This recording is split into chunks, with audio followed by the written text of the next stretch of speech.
어제는 제가 기회에서 그 사람이 별명을 미스터 법질서라고 하고 돌아다녔다 그런 소리를 했는데, 김기추이가 아들이 있고 딸이 있는데 그 사위가 제 대학 동기입니다. 그래서 저 김현장 변호사인데요. 걔들 관련해서 참 놀라운 여러 가지 얘기들이 있는데, 그 집 식구들 사는 걸 보면서 저 있는 것들은, 가진 것들은 저렇게 사는구나 그런 생각을 했는데, 그건 나중에 제가 차차 사석에서 말씀드리는 게 나을 것 같고, 대학을 졸업할 때요, 저 1986년에 들어가서 1990년에 졸업을 하는데, 대학교 졸업식장이 그래도 명색이 그 수많은 내란의 주역을 배출한 서울법대 내란과니까 얼마나 많은 사람들이 왔겠습니까, 그 졸업식장에. 근데 그 서울대 법대가 지금은 없어졌습니다만은, 당시에 법대 건물이 지금은 이제 법학 전문 대학원이 됐죠. 근데 그 공간 장소가 되게 좁거든요. 근데 그러니까 차를 그쪽에 갖고 들어오면 안 되고 저 바깥에다가 세우고 다 걸어 들어와라. 그래야지 학생들이랑 같이 이렇게 사진도 찍을 수 있고 축하할 수 있다. 이거를 공지를 학교에서 100번을 했을 거예요.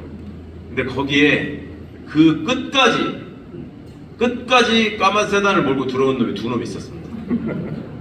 하나가 당시에 서울중앙지방법원장 아들이 저희보다 1년 선배인데 1년을 더 다녀가지고 저희랑 같이 졸업하는 사람이 하나 있었고, 또 하나가 당시에 검찰총장이었던 김기춘이었어요. 제가 그걸 보면서 한국 사회에서 권세를 가졌다고 하는 것들은 이렇게 사는구나. 사람들이 어떻게 불편해하든 주최 측에서 어떻게 안내를 하든 저것들은 아무 상관이 없구나. 그냥 지가 편한 대로 가는 거고, 거기서 다른 사람들 다 서서 걸어오고 하는 데서 지는 차를 타고 끝까지 가가지고 내리는 데서 쾌감을 느끼는구나. 저것들이 저것들이 갖고 있는 본질이구나. 그 생각이 들어서 제가 그날 이후로 정말 제가 출세나 무슨 삶을 대하는 제 태도가 좀 달라졌고, 그날 이후로 대한민국에서 출세했다고 껐덕거리는 것들을 절대 제가 저 사람 저분이라고 얘기하지 않고 저것들 그것들이라고 합니다. 그래서 방송에서도 왜 그 정도 위치에 그 나이를 먹었으면 말을 조심해서 해야지, 너는 윤석열한테는 맨날 이 새끼 저 새끼 하고, 그리고 나름 한국에서 방귀깨나 낀다는 것들한테 왜 이것들 저것들 하냐 이런 말씀을 하시는데, 그거는 제 마음 속에 담긴 그것들한테 속았다는 분노, 그 다음에 여전히 속고 계시는 우리 시민들에 대한 또 공감과 분노, 이런 것들이 섞여 있는 말이라는 것만 좀 이해해 주시면 좋겠고요. 어저께 김해에서 좀 충격을 받았어요. 제가 전에 창원이가 부산에서 강연하면서 그때 이제 김경수가 대선 경선 나선다고 한참 요거도 먹고 있을 때라, 그럼 뭐 김경수도 싫고 김두관 나오는 거는 덕골 보기 싫고 김부겸 돌아다니는 것도 마음에 안 들고, 그러면 어떻게 하자는 겁니까? 그냥 이재명 대표를 추대하는 겁니까? 우리는 대통령 후보를 뽑으면서? 그랬더니 그거 아니라고 하시더라고요. 그래서 그러면은 좀 나와서 하는 사람들 뭔 얘기하는지도 좀 보고, 저게 이재명을 떨어뜨리는 게 목표인지 우리 민주당이 정권을 잡는 게 목표인지, 그런 거는 좀 조금만 지나시면 구분하실 수 있을 텐데 왜 이렇게 욕들을 하십니까? 좀 안 그랬으면 좋겠습니다. 이렇게 얘기를 하면서 김경수 그랬더니, 나가는 중에 몇몇 분이 저한테 오셔가지고 2차를 가시다가 여기 와가지고 김경수라고 하지 마라. 여기 김경수 좋아하는 사람들 많은데 네가 뭔데 김경수 하냐고. 제가 친구 된 지가 40년 됐는데요. 무슨 친구냐? 네가 형 같은데. 그래서 그럼 형이면 김경수라고 하면 안 됩니까? 근데 김경수 지사님이라고 해야 된다고 하셔서 저는 그렇게는 못하겠다. 근데 어저께 김해분들한테 제가 그 억울함을 제 나름대로 하소연드리면서 저 김경수하고 친구인 거 아시죠? 그때 아니요? 그러시더라고요. 모르십니까? 진짜로? 제가 훌륭한 사람이 그런 사람하고 친구일 리가 없다고 생각하시는 거죠? 친구인 거 모르냐고 하셨더니 대부분 청중들 말씀께서도 형이지 선배잖아. 그리고 심지어 조국 대표는 저보다 4년 선배거든요, 학교가. 근데 어디 가서 제가 편하게 얘기하다 하면서 뭐 조국이 옛날에 어쨌다고 이렇게 얘기하니까, 하여튼 나중에 끝나고 나면은 이렇게 사진 찍자 막 수청하시고 하시면서 그 후배 조국이를 참 아껴줘서 정말 고맙다고 그러시고 뭐 말씀을 드리면 앞뒤 관계를 좀 살펴보셨으면 좋겠는데 그런 거 많이 있습니다. 이제 유튜브 쇼츠 같은 게 이제 요즘 많이 떠가지고 가만히 계셔도 제가 방송한 게 뜨시는 분들 좀 계시죠? 네.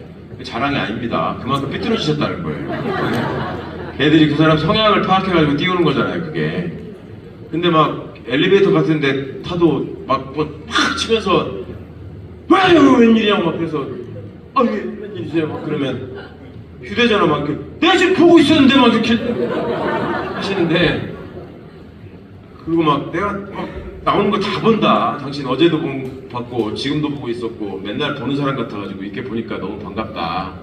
그러시면서 내가 하여튼 꼭 한번 만나고 싶었는데 진하게 술 한잔 하자. 그러니까 일부만 하신다고요. 이 대목에서 사실 웃어야 되거든요. 무슨 말인지 모르시는 분들은 그냥 궁금해 하십시오.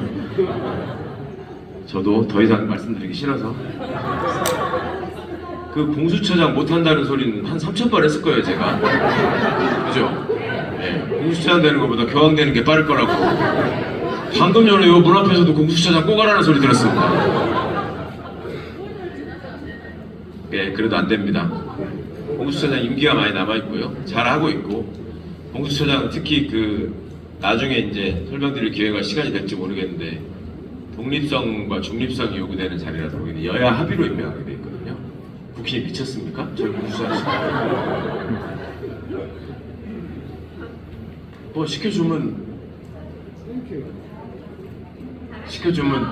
잘 못할 안 할 것 같습니다.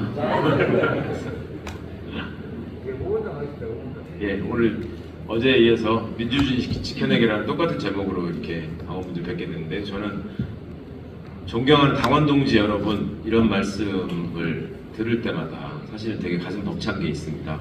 제가 어쩌다 정치인이 되고 정당 생활을 하면서 사실은 가장 뜨겁게 제 마음에 왔던 단어가 존경하는 당원 동지 여러분이었습니다. 왜냐하면 정치라고 하는 현장이 현실을 반영하고 또 어찌 보면 권력 다툼이 이루어지는 현장이기 때문에 말로만 동지라고 하지 실제로는 동지가 아닌 사람들이 참 많거든요.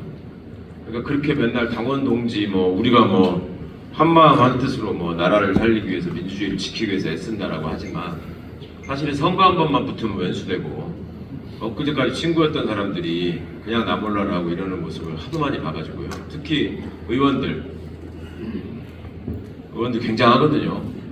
그 앞에서 정말 그렇게 만면의 웃음을 띠고 그렇게 밝은 모습으로 서로 좋아하고 그러다가 조금만 수틀리면 그냥 바로 등 뒤에서 칼 꽂는 그걸 봐가지고 이거를 일일이 명단을 적어서 당원분들한테 다 알려드릴 수도 없고 그거 알려드리면 저것들만 좋아할 텐데 나 혼자 알고 있다가 죽어야지 하자니 너무 억울하고 그래서 헛짓할 때마다 가가지고 조용히 제가 어깨동무하고 사진을 찍었습니다.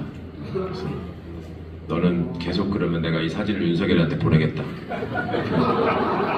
조용히 귓속말로 얘기하면 굉장히 얌전해집니다. 그랬었는데 세상이 바뀌어가지고 이제 그것도 못하게 돼서 하여튼 오늘 강연의 주제는 생각하면서 살자는 겁니다. 생각하면서 살지 않으면 사는 대로 생각하게 된다라는 말씀을 드리고 싶습니다. 생각하면서 살지 않으면 사는 대로 생각하게 된다. 이게 별로 길지 않은 문장인데 나중에 제가 끝날 때쯤에 제가 주제가 뭐라고 말씀드렸죠? 그러면 생각하다가 살면은 살다가 죽지. 그거를 이렇게 못 외우시더라고요. 그 제가 뭐라고 했죠 방금? 생각하면서 살지 않으면 사는 대로 생각하게 된다. 생각하면서 살지 않으면 사는 대로 생각하게 된다. 그게 그냥 그런 건 줄 안다. 이런 게 참 의외로 굉장히 많거든요, 우리가. 제가 살면서 제가 느끼는 거는 제일 확실한 현장이 뭐였냐면 저희 집 식구들이 되게 식구들이 전화번호 뒷번호 이렇게 맞추잖아요. 저희 식구가 6명이나 되는데 제가 애가 넷이나 돼서 근데 오 나오는 거 보십시오. 유튜브 다 봤다고 그래놓고 1400번이에요 번호 뒷자리가. 그러면 요새 저기 잘 되는 식당이나 이런 데 가면은 왜 전화번호 적어놓고 전화할 테니까 기다려라 이런 데 있으시잖아요. 그럼 가가지고 뭐 010 뭐에 1400 이렇게 얘기하면은 아무리 기다려도 나보다 늦게 온 사람들이 밥 먹으라는 전화가 안 와. 그래서 가가지고 아니 왜 전화 안 하냐. 그럼 전화했는데 안 받았다는 거예요. 그래서 아니 전화가 안 왔다 봐라 이렇게 보여주면 왜 안 갔지? 그러고 봐요. 1004번이라고 써놨어. 네? 그러니까 1400이라고 하면 써요. 근데 1400번이라고 하면은 10명 중에 8명은 반드시 1004번이라고 써요. 그래서 제가 그 다음부터는 어쩌나 보려고 가가지고 전화번호 얘기하라 그러면 1400 그러면은 1004라고 쓰고 있어. 그래서 제가 1400번이라고 해요. 그러면 예 알았습니다. 그래서 아니 쓰시라고요. 그러면 썼잖아요. 그래서 읽어보세요. 그러면 왜? 자기가 써놓고. 그러니까 그냥 내 생각대로 그냥 그런데 이걸 개인적으로 그냥 그렇게 어쩌다가 한 번씩 낭패를 당하면 그나마 괜찮은데 낭패까지는 아니더라도 우리가 얼마나 생각을 잘 안 하는가. 예를 하나 들어볼게요. 이거를 말씀을 드리면 대개 한 5번 똑같은 얘기를 할 때까지 무슨 말인지를 모르시더라고요. 속이 터지는데 여기는 많이 계시니까. 자, 여기가 지금 거제시죠? 거제시에 거제시청이 있잖아요. 그 시청의 책임자가 시장, 경상남도의 책임자는 도지사, 도지사가 도청에 있죠. 그 다음에 마산시 하포구 이런 거 있죠. 구청이 있고 구청의 책임자가 구청장. 그 다음에 남해군이 있죠. 남해군청의 책임자는 군수. 그렇죠. 맞죠. 거제시 장문면이라고 거기가 김영삼 대통령 고향 아니에요? 장문면에 면사무소가 있죠. 거기 책임자는 면장. 그죠? 다 지금 옳게 말씀하신 거죠? 예. 자, 다 맞다고 하셨어요 지금? 근데 이 중에 하나 조금 한 번만 생각해 보시면 하나가 이상해요. 지금 잘못된 게 있어요. 주민, 시민. 그 얘기 하고 있는 게 아니잖아요 지금. 이 정부 행정 단위의 책임자들의 명칭에 관해서 얘기하고 있는데 주민, 시민을 얘기하시면 박주민이하고 유시민만 좋아하지. 이게 지금 여기하고 안 맞는 얘기입니다. 그걸 왜 그러는지는 좀 이따 설명을 드릴게요. 왜 이렇게 말씀하시는 건지는. 예. 자, 다시요. 자, 마산시 진해구청의 책임자가 구청장, 거제시청의 책임자가 시청장, 경상남 도청의 책임자가 도청장, 자, 장목 면사무소 책임자가 면사무소장. 어때요? 이래도 모르시죠? 지금 2번 했어요. 지금 똑같은 얘기. 자, 3번째. 아시겠습니까? 네? 면장? 한장 안다고. 5번 할 때까지 못 맞춘다고 했잖아요, 제가. 예, 뭐가 나온 것 같은데, 예? 뭐라고요? 뭐가요? 구청장인데 부장이 맞는 말입니다. 와, 어디 가서 보셨군요. 자, 보세요. 시장 군수. 지자체의 이름이 있고, 네? 지방정부의 이름이 거제시잖아요, 거제시. 거제시 행정관청으로 시청이라는 게 있잖아요. 그러면 그 지방정부의 책임자들을 다 그 행정 단위의 이름을 붙여가지고 도는 도지사, 시는 시장, 군은 군수, 이게 별개의 이름이 다 있잖아요. 그리고 군수나 도지사 빼면은 다 장이라 그래, 장. 시장, 면장, 이장, 동장 다 이렇게 가잖아요. 그죠? 유일하게 건물에다가 장자 붙이는 건 구청장밖에 없다고요. 그렇죠? 맞죠? 네. 이래도 의심이 가십니까?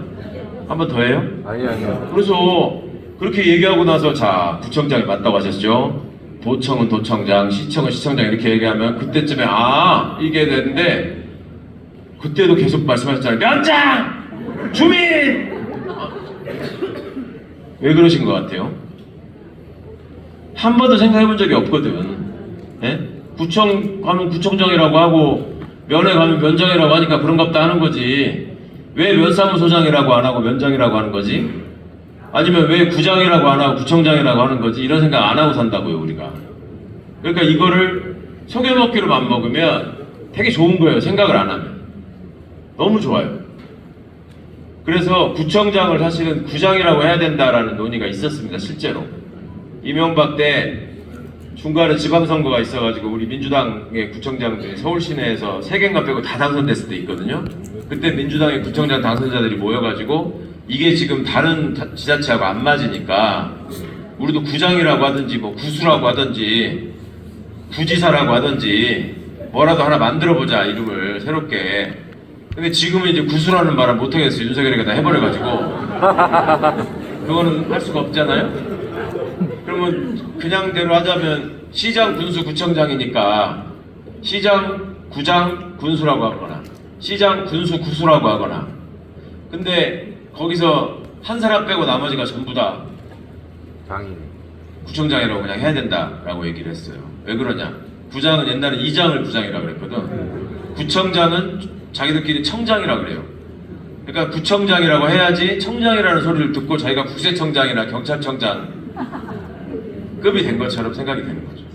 말장난인데 이런 일들이 꽤 있단 말입니다. 예를 들어서 지금 대통령 당선돼가지고 취임하기 전까지 뭐라고 부릅니까? 당선자라고 부릅니까? 당선인이라고 부르잖아요. 그거를 다 당선자라고 했고 헌법에도 당선자라고 나옵니다. 근데 이명박이가 대통령이 되고 나서 당선인이라고 불러라. 왜 그러냐? 그러니까 놈자자라 기분 나쁘다. 그래가지고 그날부터 일제히 당선인이라고 부르기 시작했어요. 지금은 국회의원 당선인, 시장 당선인 이런 식으로 얘기합니다, 이제. 그러면 자자는 놈자자라 멸칭이고 당선인이라는 게 뭔가 높임말이라는 거잖아요. 네? 청소부라고 하지 말고 환경미화원이라고 하는 게 높임말이다 라고 하는 것처럼 그런 거죠. 그러니까 당선자라고 하지 말자는 거잖아요. 그러면 자자라는 말이 붙으면 나쁜 거예요? 보세요. 학자, 이게 멸칭이에요? 성직자, 이게 멸칭이에요? 학자를 그러면 학자라고 하면 무시하는 거고 학인이라고 해야 되는 거예요? 오히려 학인이라는 말은 우리 일상 용어에서는 그냥 별 타이틀 없이 공부하는 사람이 학인이고 뭐 교수라도 되고 좀 유명해진 사람을 학자라고 하잖아요. 그러니까 이게 그 자자나 인자나 그 상황에 따라서 다 의미가 있는 거지. 그게 뭐가 하나가 높고 낮은 말이 아닌데 그냥 머릿속에 지가 대통령 돼가지고 이제 흥분해가지고 뽕이 딱 가득 차 있으니까 나한테 놈자자를 붙여 이것들이 이렇게 되는 거란 말이야. 근데 그걸 또 국민들이 그래 뭐 놈자자가 좀 그러면 당선인이라고 해도 되지. 그러면서 우리도 우리 편에 누가 당선됐을 때 병광용 당선 잘하고 하면은 좀 신뢰가 되는 것 같은 생각이 들기 시작했어요. 이제 당선인이라고 해야 되지 않나? 그죠? 그러니까 그것도 그냥 그렇게 자꾸 언론이 떠들면 그런갑다 할 게 아니라 한 번만 생각을 해보면 그럼 학자는 왜 학자라고 그러고 성직자는 왜 성직자라고 그러냐? 자, 검찰에서 수사받을 때 검찰 경찰에서 수사받는 단계에 있는 사람 피의자라고 합니다. 피의자. 그 다음에 기소가 되면 피고인이 됩니다. 그러면 그냥 수사받던 사람하고 기소가 된 피고인하고 누가 더 범죄의 확률이 더 높은 사람입니까? 피고인이 더 높은 사람이잖아요. 그 피고인이 더 존칭입니까? 그래서 제가 이거를 빗대서 의원들한테 제발 좀 입법이나 무슨 규정을 할 때 그런 언론의 말장난에 좀 안 속았으면 좋겠다라고 얘기를 하면서 그때 처음에 제가 그렇게 검찰개혁 해야 된다, 이거 저기 안 하면은 다음에 다 당한다 이런 얘기를 해도 뭐 경찰은 어떻게 믿냐, 지금 하는 거는 시기상조다 이렇게 얘기했던 사람들이 하나씩 이제 압수수색 당하고 다 입건돼서 피의자가 되기 시작했어요. 그러니까 저한테 와가지고 갑자기 막 친한 척하면서 야, 난 최 의원 그냥 당신은 그냥 늘 그러니까 그런가 보다 했는데 내가 이 압수수색 당해보고 이 피의자가 되니까 너무 열받고 너무 짜증이 난다 막 그러면서 저한테 굉장한 공감을 표시하면서 내가 이제는 당신 하자는 대로 하겠다, 당신 말이 맞는 것 같다 이럴 때마다 제가 그냥 맞잡은 손을 탁 털어내면서 어디 이게 피의자가 감히 피고인한테 맞먹으려고. 그랬더니 그게 무슨 말인지를 몰라요. 그래서 당신 당선자야? 당선인이었어. 당선인이었대. 나 피고인이야? 그랬더니 나중에 이제 기소돼가지고 와가지고 나도 피고인 됐으니까 이제 너 맘먹을 수 있다고. 그래서 제가 몇 개 됐어.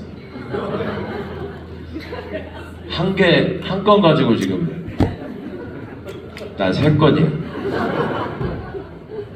함부로 맘먹지 마라. 3건 이상한 데까지 내가 상대해준다. 그러면서 봤더니 민주당에 3건 이상이었던 사람이 누군지 아세요? 예, 이재명하고 저하고 둘이 제일 중합범이었는데 아니 좀 지내다 보니까 7개가 되더라고. 이재명가 그래서 대통령이 됐습니다. 그분이. 별이 7개나 되는 바람에.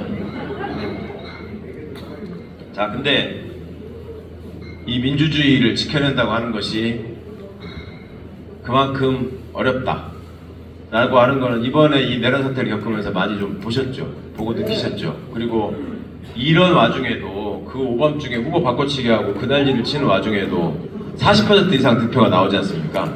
네. 그리고 그 상당수가 또 여러분들이 살고 계시는 이 영남 지역에서 나오지 않습니까? 네. 아니 좀 소지역별 약간 다르지만 여기 많이 몰려 있는 건 사실이잖아요. 네. 왜 그럴까를 생각해 보셨는지 모르겠습니다.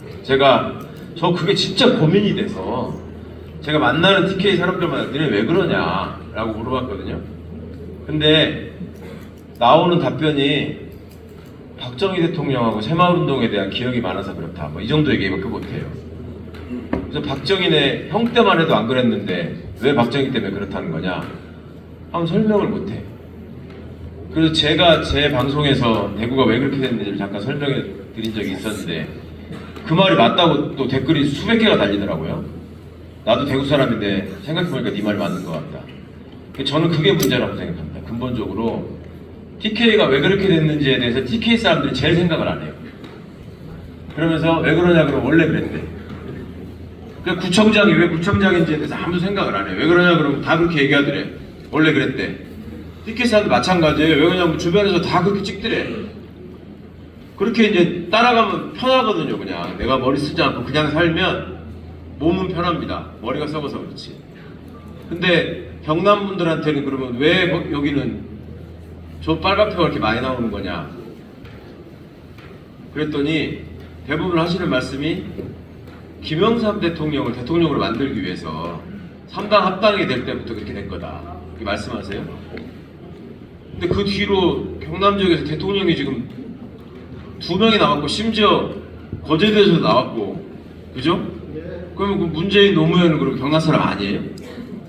거기 대통령 된다고 밀어주면서 바뀌는 건 왜 안 바뀌어? 그러니까 그 설명이 안 되잖아요. 뭔가 왜 그런지를 생각을 해보지 않고 그냥 그렇다. 그냥 그렇다고 하려면은 그나마 이유가 되는 게 제가 볼 때 우리가 남이가요. 우리가 남이가. 왜 남남이 아닙니까? 그러면은 같은 경상도니까. 예전에 제가 20대 총선인가 19대 총선 때 네이버 지식인이라고 있잖아요. 거기에 어떤 중학생이 고등학교 1학년이라고 했구나. 그 질문을 올리고 답이 달린 거 보면서 깜짝 놀랐습니다. 질문에다가 제가 개표 결과를 봤는데 왜 우리가 사는 동네는 전부 다 빨간색이고 저쪽은 다 파란색인데 왜 우리 이쪽만 다 빨간색인가요? 이렇게 물어봐요. 그러니까 거기에 친절하게 답을 달아줍니다. 우리 이모가 말씀하시기를 저 파란 당은 전라도 당이고 저것들은 빨갱이기 때문에 저걸 찍으면 안 된다고 해서 부산, 대구의 애국 시민들은 전부 빨간 당을 찍는 겁니다. 이렇게 답을 달았더라고요. 그러니까 여러분들은 여기 사시는 파란 당이니까 굉장히 이상한 분들인 거죠. 그러니까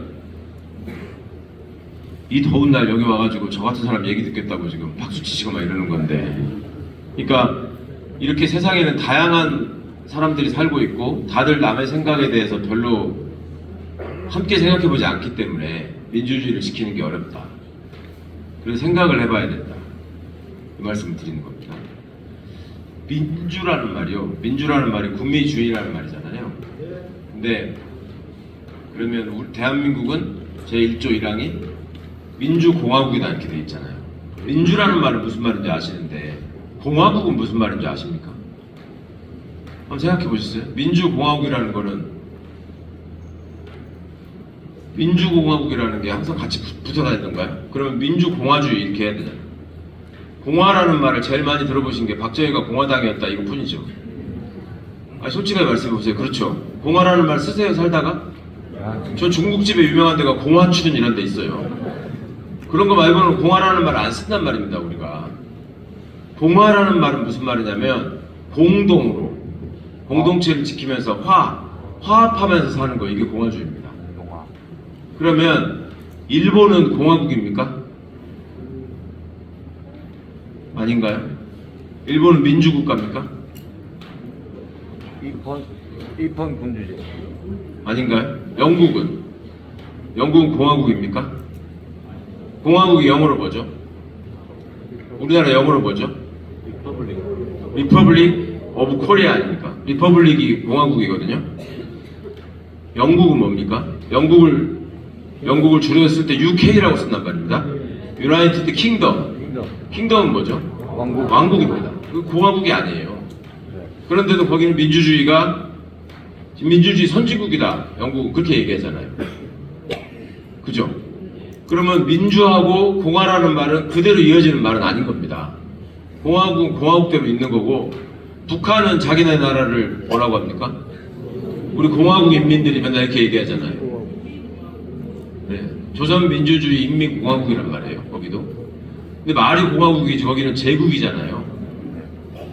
그러니까 이렇게 말이 붙어있다고 해서 그대로 만든 게 아니다. 근데 권력을 가진 사람들은 옛날부터 이런 말장난을 통해서 사람들을 지배하려고 해온 게 역사입니다. 이게 어떤 사람과 지배 복종 관계를 맺은데 가장 효과적으로 쓸 수 있는 방법이 뭔가를 아시려면 남자들 군대 갔을 때 훈련소 상황을 생각해 보시면 돼요. 자, 옛날부터 권력을 가지고 누구를 지배하면서 복종을 요구하는 사람은 몇 가지 특징이 있는데, 첫 번째가 자기는 남들과 다른 존재라고 여기게 만드는 겁니다. 나는 신이다 라고 얘기하거나, 나는 신하고 직접 대화하는 사람이다 라고 얘기하거나, 그것도 안 되면 나는 신의 아들이다 라고 얘기를 하는 거죠. 신이 여기 보낸 사람이에요. 그리고 두 번째는 니들과 나는 다르다라는 걸 보여주기 위해서 옷차림이나 치장을 완전히 다르게 합니다. 집도 완전히 다른 데서 살고. 그죠? 그러니까 저 찰스가 황태자에서 왕으로 즉위하는 장면 혹시 보셨습니까? 그거 되면 왕관 씌워주고, 그다음에 여기다가 막 무슨 털 두루마기 같은 거 입히고, 그죠? 손에다가 막 양손에 뭘 들고 있고 막 그러잖아요. 그게 다 하나하나가 너네 이런 거 있어? 이거예요. 이런 거 있어? 이런 거 있어야 왕이야. 그러니까 이런 거 없으면 개기 말고 내 말을 들어. 이러려고 하는 거거든요. 그러니까 그게 그런 지배 복종이 되게 필요한 데가 군대죠, 군대. 그러니까 세 번째로는 또 어떻게 하느냐? 세 번째로는 생각하는 기능을 마비시켜야 돼요. 생각하는 기능을 자꾸 생각하게 하면은 나중에 생각하다가 덤비거든요. 그러니까 생각을 못하게 하기 위해서 정보를 제공하지 않습니다. 정보를 주면 생각하니까. 지금 제가 자꾸 정보를 드리니까 그래, 구청장이 그게 아니었어? 이제 생각한단 말이에요. 그죠? 정보를 주면 안 돼. 그러니까 정보를 안 주려면 어떻게 해야 돼요? 글자를 가르치면 안 돼. 그러니까 옛날에는 지배층만 글자를 알았던 거예요. 그러니까 세종대왕이 한글을 만들 때 그 반대하는 상소문을 쓰고 이랬던 분들이 거기다가 직접 씁니다. 이것들 글을 가리키면 나중에 개긴다 우리한테. 그 말이 나오거든요. 그러면 현대사회에서는 지금 다 국민들이 기초교육을 받고 문해력이 있으니까, 특히 대한민국에서는 그거를 하려면은 어떻게 되겠습니까? 정보를 안 주려면 언론을 장악해야 되는 거죠. 그죠? 첫 번째는 언론을 장악해야 되고, 두 번째는 정보를 왜곡시켜야 됩니다. 그래야 제대로 된 정보가 안 들어가죠. 왜곡시키는 대표적인 방법이 댓글 다는 거죠. 그렇게 되면 지배하기가 굉장히 쉬워지고 자기들한테 열범합니다. 자, 그래서 윤석열이가 한 수법을 보세요. 그 전에 군대 얘기부터 합시다. 정리하고. 자, 완전히 너와 나는 다른 사람이다라고 하고 다른 옷을 입는다 그랬죠. 다른 걸 들고 다닌다 그랬죠. 장교들은 권총을 차요. 장교들은 이 긴 총을 안 들고 다닌다고. 그게 너 이런 거 있어요. 계급장도 달라요. 색깔이 소재도 달라요. 그리고 훈련병으로 들어가면 옷도 제대로 된 거 안 입히고 계급장도 안 주죠. 그죠? 그래가지고 그 몇 주 굴른 다음에 가장 행복한 순간이 군번줄 받는 날, 2등병 계급장 받는 날, 이런 게 기분 좋다고 생각하게 만들어요, 사람을. 그러면서 처음에 들어가면 학교에서도 그렇고, 요즘은 또 그렇습니까? 초등학교, 옛날에 국민학교 들어가자마자 군대 가자마자 시키는 게 제식훈련이잖아요. 제식훈련을 왜 시키는 건가요? 모든 군인들이 다 행사장에 퍼레이드로 나가가지고 서열과 열병을 하는 쇼를 해야 되기 때문에 그러는 건가요? 제식훈련. 자, 우야우 이렇게 가고 뭐 앞으로 가 그러면 왼발부터 나가고 오른손을 든다. 이렇게 가야 되는데 앞으로 가 근데 이렇게 가면 이게 이제 평생 바보 소리 듣거든. 이런 사람들이 좀 있어요. 근데 그게 그렇게 잘못한 일입니까? 앞으로 가면 이렇게 갈 수도 있는 거지. 앞으로만 가면 되는 거잖아요. 근데 이거를 바보로 만든단 말이에요. 뭔가 틀을 정해놓고 거기서 벗어나는 사람을 반역자 내지는 불온한 자로 만들고 낙오자로 만들어야 되는 거예요. 그래야지 통제가 되죠. 그래야지 통제가. 자, 좌양좌를 잘해. 좌양좌 촥 해서 딱 서. 그러면 얘는 송이 날아오면 좌양좌를 잘하기 때문에 이렇게 촥 이렇게 손을 이렇게 슉 합니까? 그 전쟁하고 아무 상관없는 거예요. 그렇잖아요. 우양 앞으로 가! 이거를 잘한다 그래서 촉을 안 맞냐고. 그걸 왜 시키는 것 같으세요? 아무 생각 없이 전체를 말 한마디로 움직일 수 있는 거잖아요. 네? 이게 역사를 거슬러 올라가 보면 진시황 때 법가에 얘기해서 그게 나오죠. 궁녀들한테 북을 한 번 치면 오른쪽으로 가고 두 번을 치면 왼쪽으로 가라고 뭐 이런 걸 시키는데 이 사람들이 갑자기 모아놓고 그거 하라고 그러니까 까르르 웃으면서 이렇게 오른쪽으로 갔다가 안 가기도 하고 막 이러니까 한 번 쳤는데 오른쪽으로 안 가니까 남아있는 사람들을 중간에 딱 잘라가지고 다 죽여버려요. 그래서 그 다음에 또 두 번 쳤는데 왼쪽으로 가는데 또 설마 해가지고 이러고 있으니까 또 죽여버려요. 그러니까 세 번째 북을 치니까 착착착 움직이는 거예요. 그런 걸 하는 거죠. 권력자가 이거를 지배하기 위해서. 그러니까 윤석열이가 어떻게 했습니까? 나는 검찰총장 출신이다. 나는 서울대 법대를 나왔다. 나는 고시 합격한 사람이다. 나는 니네들하고 다른 사람이다. 김건희 어떻게 했습니까? 제대로 된 게 별로 없었잖아요. 뭘로 봐도 별로 다를 게 없어. 그러니까 다르게 만들잖아요, 자꾸. 경력도 위조하고, 학력도 위조하고, 얼굴도 위조하고, 남편도 위조하고, 다 바꾸잖아요. 그렇게 하니까 그 다음에 아무 생각 없이 그분들을 추종하는 좌양자 우양우에 익숙한 분들이 뭐라고 그래요? 우리 대통령 같이 똑똑한 사람이 없다. 아니 실제로 그랬어요. 우리 영부인 같이 예쁜 사람이 없다. 맞습니다. 여기 박근혜 씨가 대통령 됐을 때도 전철 타면은 그 노약자석 있잖아요, 서울에. 거기에 딱 영감미들 조선일보 들고 딱 타가지고 거기 앉아가지고 쫙 펼치고 박근혜 사진 찍지. 야 이거 이쁜가 봐라 이거. 왜 이렇게 이쁘게 생겼나? 그런 생각을 갖고 있으면 때려 죽여도 민주주의는 지켜질 수 없는 거죠. 근데 과연 우리는 그런 생각을 하지 않고 살고 있는가? 이 사람들 누군지 아십니까? 예, 여기 누굽니까?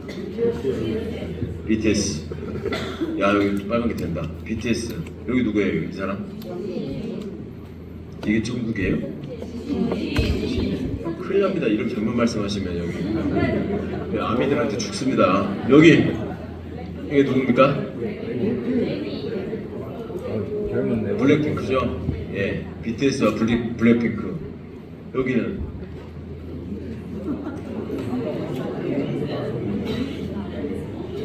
다 5명이에요. 예, 한 잔만 넘어가도 이게 어렵더라고. 어디를 가나. 여기 뉴진스고요. 여기 이게 이제 제일 어려운 문제예요. 르세라핌입니다. 르세라핌. 뉴진스하고 르세라핌이 왜 이 장면에 같이 등장했는지, BTS와 블랙핑크가 왜 같은 데 등장했는지 아십니까? 그렇죠. 야, 소속사. 역시.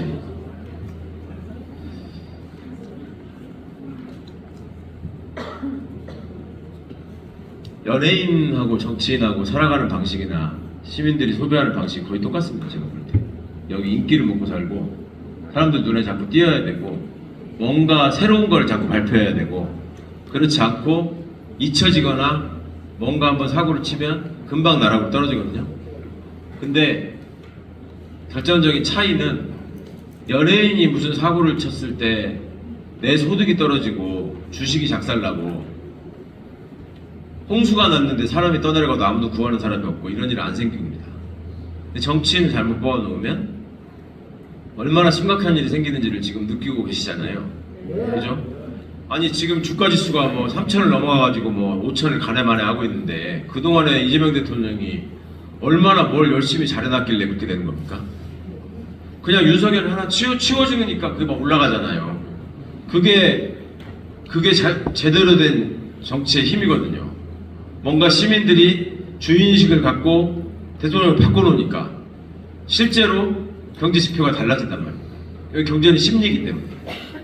근데 그런 것들을 잘 생각하지 않고 사니까, 그런 것들을 생각하지 못하게 하느라고 가진 애를 써야 되는 거죠. 정치를 하면서 권력을 누리고자 하는 사람들. 아까 잠깐 보여드려 다시 뒤로 넘어왔는데 뭘까 싶으실 거예요. 저기 기름값인 것 같잖아요. 고급 유연. 근데 무연한 유연 휘발유입니다. 지금 휘발유 넣으러 가시면 다 이렇게 써 있잖아요. 무연 휘발유가 있잖아요. 여기 무연 유연은 연이 있고 연이 없다는 건데, 이 연이 뭔가요? 여기 납. 또 이게 연기라는 설이 있죠, 항상. 납입니다. 납인데 지금은 다 무연 휘발유를 쓰고 있습니다. 1993년도부터 판매 금지가 됐습니다. 우리나라에서. 왜 그랬냐? 납이 몸에 나쁘기 때문에. 근데 그전에는 그러면 왜 납을 섞고 누가 발견했을까? 이분이 클레어 패터슨이라는 화학자인데 지구 나이를 계산한 사람이에요. 그러니까 방사성 동위원소의 반감기를 이용해가지고 이게 반으로 줄어드는, 질량이 반으로 줄어드는 걸 따져보면 연대를 측정할 수 있더라 했는데, 실험이 자꾸 결과값이 너무 오차가 커. 그래서 봤더니 공기 중에 납성분이 너무 많은 거예요. 그래서 왜 이럴까 하고 북극과 남극에 있는 만년빙들을 뚫어서 거기 그 얼음 속에 갇혀있는 공기를 측정해 봤더니 1920년대부터 그때 공기부터만 납이 들어왔어요. 그게 많이 있더라고요. 이 사람 본격적으로 연구한 게 1950년대 중반부터 60년대 초반까지인데, 그래서 이분이 자기 연구를 마치고 다시 생각을 해보니까 이게 미국에서 자동차가 대중화된 시기가 1921년인데 그때하고 연계가 돼 있다는 걸 발견한 겁니다. 그때 자동차가 처음에 움직이기 시작할 때 휘발유를 집어넣는데 이게 자꾸 노킹 현상이라 그래가지고 덜컥거리는 일이 생기는 거예요, 엔진이.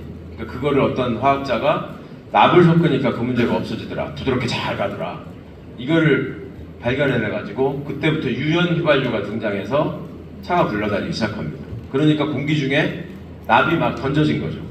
그러니까 사람들이 납 중독이 돼가고 있었던 거예요, 자기도 모르는 사이에. 그게 화학자의 실험 결과에 나온 겁니다. 그래서 이분이 본격적으로 휘발유에서 납을 제거하자는 운동을 펼칩니다. 그러면은 보세요, 이게 진짜 권위 있는 유명한 과학자고 납이 사람한테 해롭다라는 거는 뭐 너무나 확실하게 인과관계가 밝혀진 거고, 그러면 당장 없애게 하면 되잖아요, 그죠? 그럼 1965년부터 본격적으로 이 사람이 이걸 시작했는데, 미국에서 유연 휘발유가 언제 없어졌는지 아십니까? 아까 우리나라는 93년이라고 말씀드렸잖아요. 미국에서 86년에 없어졌습니다. 그러면 얼마 걸렸습니까? 없어지는 데까지? 20년이 넘게 걸렸잖아요. 그러니까 뻔히 다 알면서 20년 동안 더 납을 먹은 거예요. 그러다 보니까 이분을 돕던 학자들이 다른 사람들이 연구를 했는데 IQ를 측정을 해보니까 사람들의 1966년부터 75년 사이에 태어난 사람들의 평균 IQ가 다른 때 태어난 사람보다 좀 낮더라. 그게 납 때문이다 라는 결과를 발표한 적도 있습니다. 여기 거기에 해당되는 분들 계실 거예요. 66년부터 75년 사이에 태어나신 분들. 제가 여기서 뭐 굉장히 기초적인 거 여쭤보는데 합당한 얘기 하는 분들이 있습니다. 되게 보기에 해당돼요. 고연령대. 네, 경험상 통계적으로 거의 맞더라고요. 66년부터 75년 사이. 제가 그 시절에 태어나봐서 아는데 그 상태가 안 좋아요. 근데 이제 그보다 더 심각한 놈이 1960년에 하나 태어났죠. 네, 제일 잘하는 게 고기 돌리는 거밖에 없는데 여기 하나 태어나긴 했는데 그거 납도 안 먹은 게 왜 그랬는지 몰라. 자, 93년에 이게 우리나라에 없어졌는데 여기는 86년에 없어질 때까지 납이 몸에 해롭다더라. 그래서 휘발유에 납을 섞으면 안 된다더라. 이런 얘기를 20년 넘게 왜 해야 했을까요? 일단 기본적으로 시민들이 몰라요. 휘발유에 뭐가 섞였는지를 몰라. 그리고 자기 몸에 납이 쌓이고 있다는 걸 몰라. 바로 자각증상이 없으니까. 그리고 왜 휘발유에다가 납을 섞으면 안 된다고 저렇게 시끄럽게 하지? 하는 걸 그냥 지나치고 생각을 안 해. 저는 뭔가 먹고 살기 힘든가 보다 그냥 이러고 그냥 지나가. 그러니까 정치하는 사람들 입장에서는 이게 자기가 표를 잃을 수 있는 소재가 아닌 거예요. 근데 자기가 표를 얻게 해주는 사람들은 자기를 후원해주고 정치자금 지원해주는 사람들이잖아요. 이 사람들은 석유 재벌들이야. 이 사람들 입장에서는 이 설비를 납을 빼는 걸로 바꾸면 엄청난 돈이 들어가는 거예요. 그렇지 않겠습니까? 싹 다 바꿔야 되는데. 그러니까 그렇게 하느니 정치인한테 돈 매겨가지고 공만해서 뇌물 줘가지고 하는 게 비용을 절약하고 훨씬 이득인 거예요. 그러니까 학자나 이런 사람들 매수해가지고 휘발유에 납이 들어가도 사람들한테 별로 해롭지 않다 이런 식의 논문을 막 발표하게 해. 그래서 야 해로운데 무슨 말이야 그러면 아니 여기 이런 논문도 있지 않냐 이런 식으로 하는 거예요. 지금도 똑같죠. 지금도 담배가 몸에 해롭습니까 안 해롭습니까? 해롭다고 다 알고 계시죠. 담배가 해로운데 나라가 왜 그걸 파느냐라고 해가지고 전매청 상대로 옛날에 소송했었어요. 그거 졌습니다. 졌잖아요. 최근에 후쿠시마에서 뭐 오염수 방류됐다고 해가지고 막 시끄러웠잖아요. 그거 지금 몸에 해롭습니까 안 해롭습니까? 현재는 잘 모르잖아요. 나중에 이게 쌓여가지고 고기에도 쌓이고 해조류에도 쌓이고 해가지고 결국 돌아와가지고 우리가 다 먹을 것이다. 그거 얘기했던 거잖아요. 그럼 지금 당장 방사능으로 죽는 사람 안 보이니까 별거 아닌 거 아니냐고 또 우리 잊어버리고 지금 지나가고 있어요. 실제로 여기 고리 원자력 발전소 지금 뭐 이제 폐쇄를 한 해 만에 하는 데 있잖아요. 전라도에 가면 영광의 원자력 발전소 있습니다. 그 지역의 주민들의 암 발병률이 다른 데보다 훨씬 높아요. 그거 아세요? 간간히 뉴스에 나옵니다. 간간히. 근데 그거에 대해서 별로 신경 쓰지 않아요. 생각하기 귀찮으니까. 그러니까 원전을 찬성하느냐 반대하느냐 그러면 다른 거는 다 열혈 민주 시민인데 원전은 찬성이다 이렇게 말씀하시는 분들 꽤 있어요. 석탄 때문에 끓음 나는데 원전은 끓음도 안 나고 무엇보다 중요한 거는 내 자식이 한수원에 다닌다. 그게 훨씬 중요한 거지. 그죠? 그러니까 속여먹는 입장에서는 뭐 연구 결과 뭐 그러니까 백날 떠들어 봐라. 시민들이 모른다.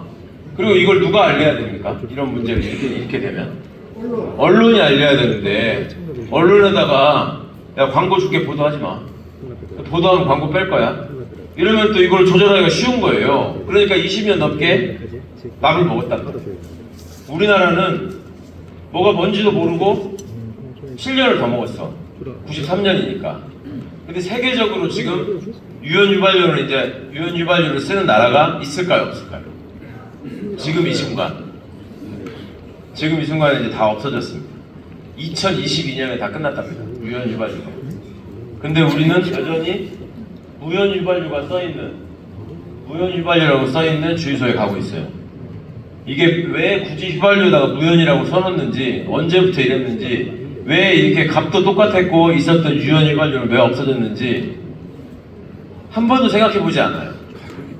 그냥 그런 값도 하고 여기 와가지고 아 옛날에 그러면 내가 이게 1990년대 80년대만 해도 유연휘발유 차가 그럼 더 많았다는 건데 그때 내가 납을 엄청 먹었겠구나. 여기서나 지금 생각하시는 거예요. 여기서나. 그죠? 그러니까 생각하면서 살지 않으면 이렇게 된단 말이에요. 법전이라는 게 이게 이제 사전처럼 돼가지고 저희 법대 다닐 때 이제 이걸 들고 다니는데 돈 내느라고. 요새는 인터넷으로 다 찾아보니까 뭐 굳이 안 들고 다닙니다만은 우리나라 이름이 여러분 뭐죠? 대한민국이죠. 우리나라 이름이 왜 대한민국일까 생각해 보신 적 있어요?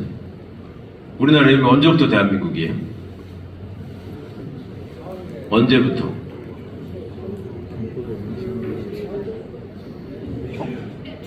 대한민국 이름이 언제부터냐고 하니까 대한제국이라고 하시네. 1919년. 대한이라는 말을 쓴 게 그때부터고 대한민국이라는 말을 언제부터 썼냐고. 1919년 대한민국 임시정부가 만들어질 때부터 대한민국이라고 했습니다. 그때 왜 대한민국이라고 했나요? 네, 백성들의 나라. 그 앞에는 대한민국 앞은 뭐였죠? 대한제국이죠. 그러면 조선민국이라고 해도 되는데 왜 대한민국이라고 했을까요? 임시정부는. 대한제국 앞에는 뭐였죠? 우리나라 이름이? 조선. 굳이 따지면 조선왕국이죠. 그죠? 조선왕국이 대한제국이 되죠. 그건 무슨 차이가 있어요? 조선왕국이 대한제국이 된 거는? 생각해 보셨어요? 그 왕에서 황제가 됐다. 황제 되는 거. 그게 무슨 의미가 있어요? 고종이 왕에서 황제가 됐다라고 하는 게. 학교에서 배우신 적 있어요? 왕하고 황제가 어떻게 다른 건지. 중국 여행을 가면 가이드한테 혹시 들어보실 수 있을지 몰라요. 자금성 같은 데 가보시면. 네? 황제는 노란색 옷을 입습니다. 노란색 옷을. 왕은 빨간 옷을 입습니다. 고종 황제가 황제가 된 다음에 사진이 있어요. 노란색 옷을 입고 있어요. 그 왕하고 황제가 뭐가 다를까? 로마에 황제가 있었나요? 없었나요? 있었습니다. 로마 황제죠. 영국은 황제가 있었던 적이 없죠. 그죠? 러시아는 대영 제국이 있었어요. 황제. 이게 제가 중학교 2학년 때 세계사를 배우는데 이상한 거야. 왜 어디서는 왕이라고 하고 어디서는 황제라고 할까? 선생님한테 물어봤어요. 그때 우리 역사 선생님이 저를 되게 이뻐하시는 여사 선생님이었는데, 선생님 왕하고 황제가 뭐가 다른 겁니까? 그랬더니 왕은 한 나라를 다스리는 사람이고 황제는 여러 나라를 함께 다스리는 거를 황제라고 한다. 그래서 제가 그건 좀 아닌 것 같은데, 그러니까 왜 아니냐는 거야. 영국이 세계적으로 식민지를 건설해가지고 대영 제국이라고 불릴 때가 있었잖아요. 네. 그래가지고 인도도 식민지였잖아요, 영국에. 근데 영국의 왕은 영어로 뭡니까? 킹이죠. 황제는 엠퍼러라는 말이에요. 영국 왕이 엠퍼러라는 말을 쓴 적이 한 번도 없어요. 자기는 항상 킹이었어요. 킹이나 퀸이었다고. 근데 영국은 그렇게 많은 여러 나라를 다스리는데 항상 킹이었고, 독일은 대는 다 분열돼 있었거든. 나중에 비스마르크가 어쩌고 해가지고 통일한다고 하잖아요, 19세기에. 근데 그 전에 독일 땅에 있던 사람들 다 자기가 황제라 그랬어요. 뭐 이해가 안 간다, 이거 이상하다, 안 맞다 그랬더니 선생님이 뭐라고 하셨겠습니까? 아니, 나오라고 해서 때렸어요. 이거 외울 것도 아니다. 왜냐하면 시험에 안 나오니까. 근데 이건 나중에 이제 시간 되면 설명드리기로 하고, 시간 없으니까 질문할 거 없으면 나중에 질문하십시오. 근데 고종이 황제라고 대한제국을 선포한 건 무슨 의미가 있냐? 그거는 그 전에 우리나라가 개항을 당하지 않습니까? 그때 어떤 나라랑 조약을 맺으려고 할 때마다 청나라가 끼어들어가지고, 여기는 우리 속국이니까 우리하고 조약을 맺어야 된다. 조선하고는 맺으면 안 된다라고 얘기했어요. 그러니까 조선 땅에 들어가지고 이권을 뺏어가야 되는 서양 열강의 입장에서는 조선을 청의 영향력으로부터 빼내야 돼. 그래야지 조약을 맺어가지고 빼먹을 게 있을 거 아니에요. 그러니까 그냥 황제라고 하세요. 황제라고. 응? 왕이라고 하니까, 지네 속국이라고 하니까 황제라고 그냥 하면 우리가 그냥 황제라고 불러줄 테니까, 인정해 줄 테니까 황제라고 하라고. 그래서 그냥 황제라고 한 거예요, 혼자서. 그래 놓고 제국이라는 거는 주권자가 누구죠? 제국은 주권자가 황제인 나라입니다. 근데 대한제국이 망했고 이거를 백성들의 나라로 백성들이 독립시켜서 만든다는 의미로 황제가 망한 대한을 백성들이 살린다. 이래서 대한민국이라고 한 겁니다. 그러면 우리가 그때 이후로 우리나라 이름을 대한민국이라고 불렀던 건 불변의 역사일까요? 한 번도 바뀐 적이 없을까? 이게 헌법 초안인데요. 맨 처음에 우리 재헌헌법 만들어지기 전에 이 노란 쪽에 영어로 써 있는 거는 미군 장교와 학자들이 앞으로 대한민국의 헌법을 이런 내용으로 만들었으면 좋겠다라고 한 거고, 이거는 당시에 가장 유명하고 똑똑한 법학자라고 했던 현미 유진호 선생이 당신이 만드신 헌법 초안입니다. 여기 보시면 제1조 조선은 민주공화국이다 이렇게 돼 있죠. 2조 국가의 주권은 인민에게 있고 모든 권력은 인민으로부터 발한다. 지금 대한민국 헌법 1조 1항이 뭐죠? 대한민국은 민주공화국이다. 예, 이거를 총리를 지낸 한덕수만 모르고 되게 다 알아요. 제가 실제로 본회의 대정부질문 때 물어봤어요. 대한민국 헌법 1조 1항이 뭔지 아냐? 안 돼. 뭐냐? 몰라요? 여러분들은 그걸 아시기 때문에 총리는 못 되는 거예요, 이제. 네. 여기 대한민국은 민주공화국이다 이렇게 써있고, 이 법전에서 무슨 법을 찾으려면은 요 앞에 색인이 있어가지고 가나다 순으로 사전 찾듯이 찾아야 됩니다. 그럼 여기서 저희가 법전 들고 다니면 법대 다닐 때 교수님들이 헌법을 찾아보라고 시켜요. 헌법을 찾으려면 어디서 찾아? 히읗에서 찾아야 될 거 아니에요. 히읗에서 아무리 찾아도 헌법이 안 나와. 그럼 막 이거 왜 헌법이 없지? 그러면 물어봐 교수님이. 헌법 찾았어? 못 찾겠다고. 없다 그러면 왜 없는 것 같아? 그러면 이제 나름 지가 서울국대 들어갔다 이거지. 그러니까 선생님의 질문에 한 번도 답을 못 해본 적이 없어. 그러니까 거기에 대해서 뭐라도 답을 해야 돼. 그러니까 헌법은 최고 상위 법체계이기 때문에 이런 데에 섞여 있지 않고 맨 앞에 있을 것 같습니다. 앞에서 막 찾아. 없어. 앞에 나와? 없습니다. 그럼 어디서 찾아야 되느냐? 헌법은 디귿에서 찾아야 돼요. 디귿. 왜 디귿에서 찾아야 되느냐? 제목이 대한민국 헌법이기 때문에. 네. 그래서 우리나라 이름이 왜 대한민국이냐? 법적으로 따지면 헌법에 대한민국이라고 써있기 때문에 대한민국. 그만큼 헌법이 정말 기본 중에 기본인 겁니다. 근데 이대로 만약에 통과가 됐다 그러면 조선민주공화국이 되는 겁니다. 우리나라 이름은. 이대로 만약에 통과가 됐으면. 근데 여기 보시면 조선이라는 말이나 인민이라는 말이나 이렇게 나오니까 좀 싸하지 않으세요? 그죠? 그러면 이 사람이 유진호 선생이 좌파여서 이렇게 쓴 거냐? 이분은 냉정하게 말하시는 분들이 친일파라고 말씀하는 대표적인 우파 지식인이에요. 근데 이때만 해도 나라 이름을 조선이라고 생각하는 사람들이 훨씬 많았던 거예요, 우리나라에. 그죠? 그리고 인민이라는 말이 사회과학적으로 굉장히 정확한 말이었어요. 근데 이거를 우리는 분단돼가지고 이 말을 못 씁니다, 지금. 그냥 인민이라고 하면 우리 머릿속에는 이제 북한에서 쓰는 말, 이 정도만 남겨져 있고, 인민이라는 말을 한 번 쓰면 안 돼. 예를 들어서 노무현 대통령께서 하신 말씀을 조금 더 제가 저변을 넓히려면 민주주의 최후의 보루는 깨어있는 인민의 조직된 힘입니다라고 바꿔야 된다 라고 얘기를 했다고 칩시다. 여기 조선일보 기자가 있다고 칩시다. 다음날 아침에 대서특필 되겠죠. 경남 서부지역 민주당원들 모인 자리에서 인민을 언급하는 최강욱. 그러면 또 기사 한 5,000개쯤 나올 거예요. 이런 식으로 언어까지 오염을 시키는 거죠. 근데 이렇게 해야 될 일이냐?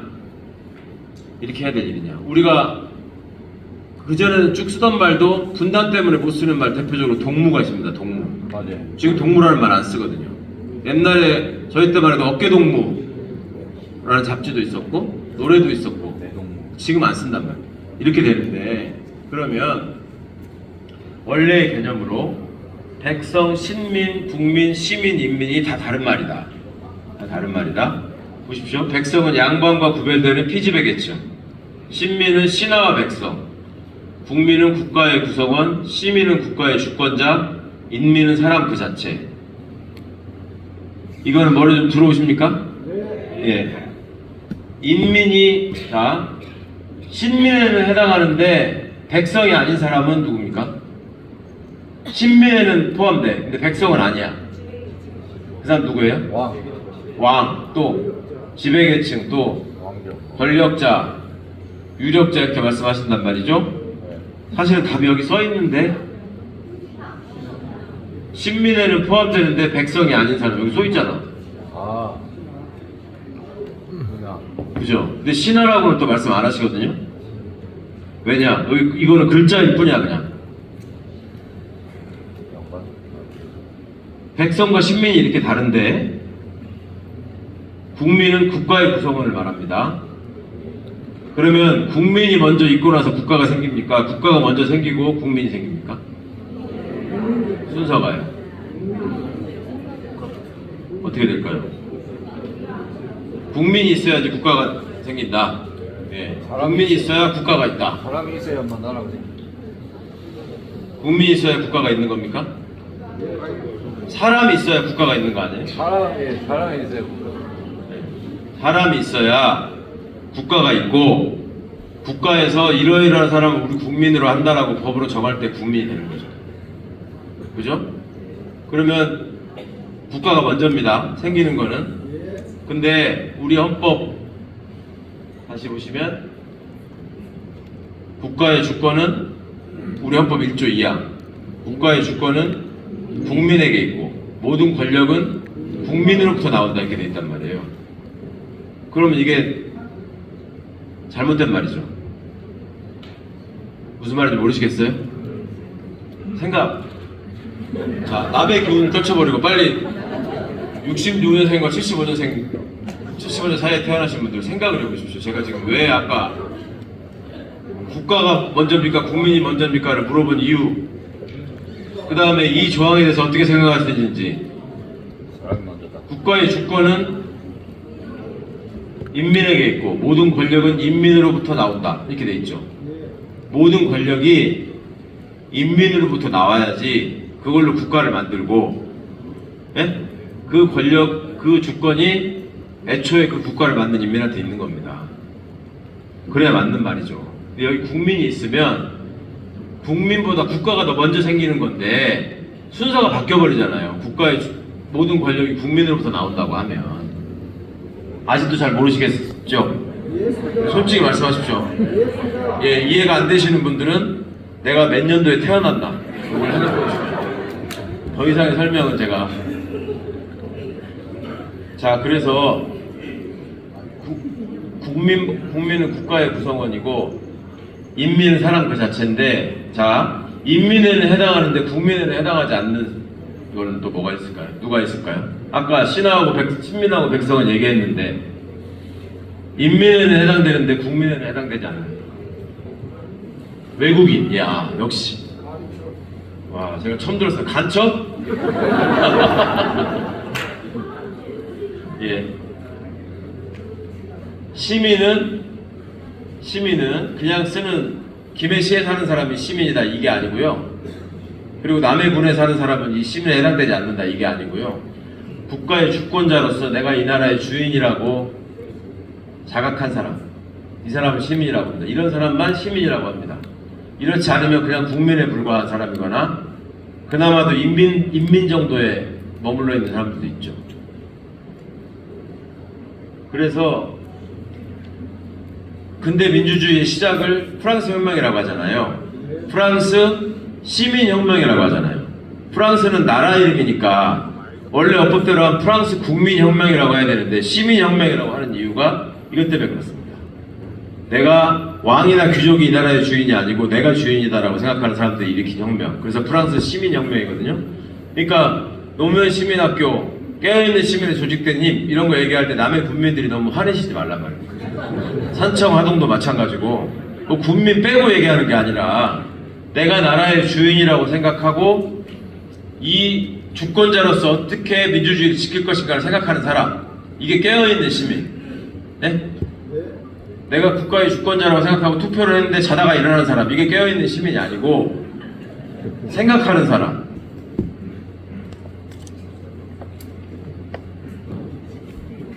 보이십니까? 현수막에 뭐라고 써있는지? 2005년 9월에 박지만이가 누군지 아십니까? 예. 예. 박지만 씨가 첫째로 나왔을 때 현수막. 자, 예전에 대한민국에서 권력을 잡으면 권력자들이 여러 가지 제도를 바꾸는데 제일 첫 번째로 제일 중요하게 바꾸는 것 중에 하나가 입시제도예요. 입시제도. 아 맞아. 박근혜가 중학교 입시를 볼 때가 되니까 시험 과목이 줄었답니다. 박근혜가 과외를 빨리 받아야 되기 때문에. 박근영이라고 있죠, 동생. 그 사람이 대학을 들어갈 때가 되니까 계열별 입학의 제도가 바뀝니다. 그게 무슨 말이냐면 예술고등학교에서 음악을 전공한 사람은 음대를 갈 때 가산점을 주고 미술을 전공한 사람은 미대를 갈 때 가산점을 준 거는 그럴 수 있잖아요. 옛날에 농고 나온 사람이 농대 가고 상고 나온 사람이 상대 가고 그러면 가산점을 줬거든요. 이명박이가 그래서 상고 나와서 상대를 간 거예요. 근데 박근영이라는 사람은 서울대 음대를 나왔거든요. 서울대 음대. 근데 고등학교는 예고를 다녔는데 미술을 전공했어요. 그러면 예능의 천재냐? 예고에 미술 전공을 그림을 잘 그려서 그리 시킨 게 아니라 그냥 간 거야. 예? 경기 오고 못 들어가니까. 근데 그 다음에 이제 미술 실기로 뭐 들어가야 될 거 아니에요. 서울대, 농대든 뭐 그때 뭐 자기들끼리 쳐주는 대학으로. 근데 그거 할 실력이 안 돼. 그러니까 미대도 음대를 갈 수 있다고 제도를 바꿔버렸다니까. 그래갖고 서울대 음대를 나왔어요. 근데 우리는 잘 모르지. 박지만이가 대학 들어갈 때는 뭐 또 어떻게 했는지 아십니까? 박지만이가 고등학교 들어갈 때부터 평준화가 됩니다. 무시험이 아니라 평준화. 평준화라고 들어보셨죠? 박지만 씨가 대학교 77년도에 육사를 들어가는데 그 전에 그러면 74년도에 고등학교에 들어갔을 거 아니에요. 그때 대통령 아들이고 외아들인데 박지만이라고 부르면 옛날에 큰일 나 잡혀갔어요. 바로 뭐라고 불렀는지 아세요? 영식님이라고 불렀어요. 영식님. 영식님. 지금 젊은 분들은 진짜 깜짝 놀라실 일이 많았죠. 영식님. 그래서 저는 박정희 아들 이름이 영식인 줄 알았어요. 아 진짜로. 그리고 박근혜는 영애 근혜양 이렇게 불렀어요. 영애 근혜양. 그래서 제가 박정희 딸 이름은 영애 아니냐, 왜 근혜라고 부르는 거냐, 이걸 아버지한테 진지하게 물어봤거든요. 제가 문명대한테. 영애 근혜양. 대통령 영부인 유경수 여사. 그러니까 지금도 대통령 부인은 영부인이라고 불러야 되는 건 줄 아시는 분들이 굉장히 많아요. 그죠? 대통령 부인한테만 영부인이라고 불러야 된다고 생각하시는 분들이 많다고.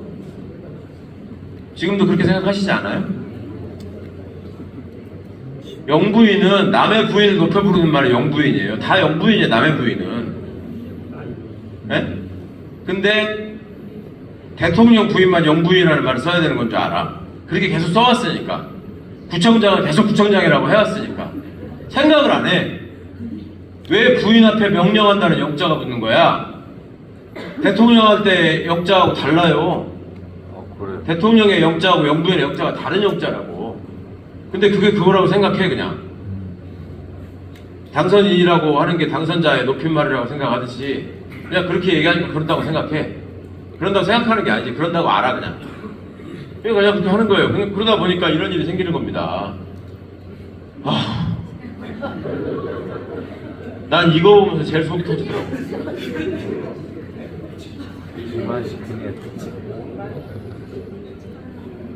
저는 어디 가가지고 경축해놓고 이거는 그래도 좀 그래도 양심적이지 않아요? 박정희 대통령 유경수 여사 친손자 출생을 경축. 출생지가 구미니까 뭐 이럴 수 있잖아요. 이거까지는 그냥 뭐 거제에서도 이럴 수 있다고 쳐. 나는 문재인 대통령 손자 태어나면. 근데 이거는 지만씨 큰일했다. 이거는 대단하지 않아요? 병광용 큰일했다. 득표. 앞으로 당원 여러분, 우리 지역구에 당선자 많이 배출될 텐데 꼭 이렇게 걸어주십시오. 큰일했다. 득표. 우리가 남이가라를 외치는 사람들도 이해할 거예요. 이거를 이렇게 하면서 살았던 때가 2005년 노무현 대통령 때입니다. 근데 이분들은 시민이라고 할 수 있습니까, 우리가? 네, 여기다가 시민이라고 써놨네. 구미 시민과 함께 축하드립니다. 이 시민은 구미 시에 사는 사람이고 이거는 신민이죠. 그죠? 이 시민이 아닙니다.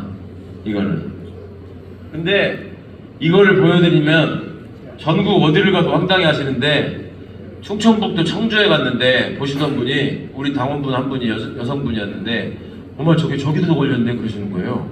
그래서 아니 이게 또 걸릴 때가 있어요. 그러니까 옥천에 엄청 걸렸어요. 그러니까 옥천이 어딘지 아세요?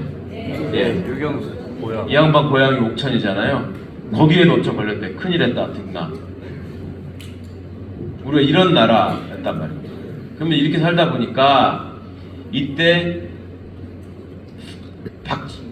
박근혜가 대통령이 되고 나서 페이스북에 보면은 무슨 동호인 그룹 같은 거 만들 수 있거든요. 뭐 송순호를 사랑하는 모임, 국밥을 즐기는 사람들, 뭐 여행의 발견 이런 식으로 만들 수 있어요.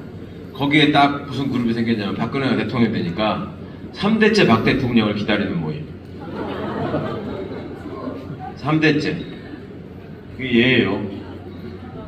지금 얘가 21살이 된 거잖아요. 2025년이니까. 그죠? 얘가 이름이 뭔지는 모르겠는데 꼭 찍어주십시오, 나오면.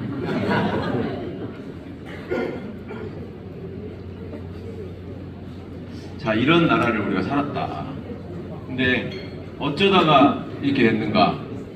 시간이 지금 다 또 지나버렸습니다. 이 뒤에 지금 엄청 많은데 이거 어떻게 어제도 그랬는데 이게 더 중요해서 자 이번 우리 내각 지금 지금 발표되고 있죠. 그리고 이 정부를 지금 이제 구성하게 되는데 앞으로 우리 정부에서 여기 지금 환경부하고 산업통상자원부의 이 자원이 떨어져 나와가지고 기후에너지부가 될 겁니다. 여기가 기후에너지부 정도가 될 거고 여기 이제 이 산업통상자원부는 산업통상부로 이름이 바뀔 것 같습니다. 그 정도 외에는 지금 똑같은데 여기 잘 보시면요 이렇게 줄로 다 이어져 있어요. 그죠? 이 줄로 이어져 있는데 위에 있는 사람하고 아래에 있는 사람이 이렇게 수직적으로 이어져 있으면 이게 옆으로 퍼져 있는 것들 말고 이렇게 이어져 있으면 이 사람은 이 사람한테 지시를 받고 보고하는 관계에 있다는 뜻입니다. 이게. 근데 여기 보시면 총리 위에도 뭐가 있잖아요. 이 사람들은 대통령한테만 보고하지 총리한테는 보고하지 않는 사람들이기 때문에 여기 있는 겁니다. 근데 여기 보시면 이 줄이 가다가 끊어져요. 여기는 연결이 안 돼 있죠 지금. 뒤에 보이십니까? 여기 두 개 있죠. 이게 공수처, 이건 인권위원회. 예. 이거 왜 그러느냐? 여기는 대통령의 명령도 받지 않고 지시도 받지 않고 보고할 의무도 없고 이게 독립기관이라서 이렇게 두 개가 있는 겁니다. 그래서 국무총리한테도 당연히 보고하지 않죠. 오늘이었나요? 어제였나요? 우리 대통령 어제 기자회견 했죠? 취임 30일. 오늘인가요? 네, 죄송합니다. 오늘 했는데 특별감찰관을 임명하겠다 얘기했죠. 뭔지 아셨어요? 특별감찰관이 뭔지? 여기 써있죠? 특별감찰관? 특별감찰관으로 기억나는 사람 있어요 혹시? 특별감찰관이 자꾸 그러지 마시고 옛날에 특별감찰관이었던 사람이 있었어요? 없었어요? 우리나라에? 있었습니까? 언제요? 아, 야 정확히 아시네요. 박근혜 때 특별감찰관 누구였습니까? 네, 쫓겨난 것까지 아시네요. 예. 별로 안 유명한 사람이라 이석수라고 있었습니다. 이석수. 그러니까 이석수가 최순실 얘기를 조사를 시작했었어요. 막 소문이 도니까. 그러니까 우병우가 전화하잖아요. 형 지금 뭐 하는 거냐고. 그 특별감찰관이 그 이래로 없다가 이번에 이재명 대통령이 이걸 임명하겠다 이렇게 말씀한 거예요. 자 여기 이제 이번에 권한대행이 누가 하나 탄핵되고 어쩌고 권한대행이 계속 나왔잖아요. 그것 때문에 지금 이거 보여드리는 거예요. 대통령이 탄핵 소추되니까 여기가 권한대행이었습니다. 여기까지는 쉽게 이해가 가시죠? 근데 그 다음 권한대행이 여기서 나오는 게 아니라 인사혁신처장이 하는 게 아니라 여기서 했단 말이에요. 그죠? 기획재정부 장관, 부총리 최상목이가 한 거잖아요. 종이 이렇게 접어서 보는 애. 그죠? 이거는 종이가 갑자기 뒤에 가서 꽂히는 애. 그런 거잖아. 하는 일이. 헌법은 모르지만 종이는 뒤에 있는 사람. 이게 그런데 왜 그러냐면 대통령이 거래됐을 때 직무를 대행하는 거는 이게 다 떨어져 버렸나 보다. 그 국무위원 순서대로 한다. 국무위원이 정해진 순서대로. 이게 여기에 부자라고 써 있는 사람만 국무위원입니다. 그러니까 이 사람들은 부가 안 써 있잖아요 지금. 네, 그래서 아닌 거고요. 너무 쉬워요. 여기 써 있는 부자라고 써 있는 사람은 국무위원이라서 최상목이 사표되니까 여기 교육부 장관 2조가 권한대행 했었잖아요 최근까지. 이렇게 가는 겁니다. 그 다음은 과기부, 외교부, 통일부 이렇게 간다 그랬잖아요.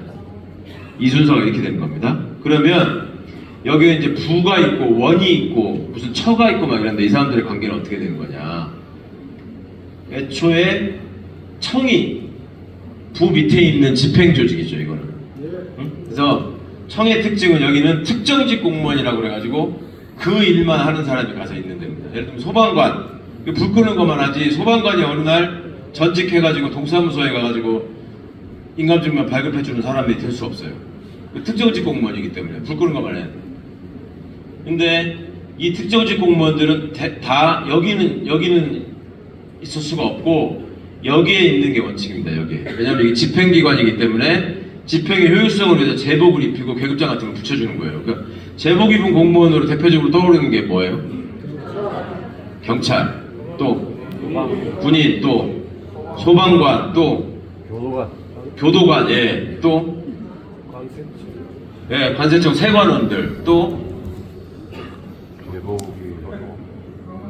그 공항 가보시면 있잖아요. 진검사하는 사람들하고 여권에 도장 찍는 사람이 다른 사람이에요. 그거. 아십니까? 출입국 관리 하는 분들 제복 입고 있죠.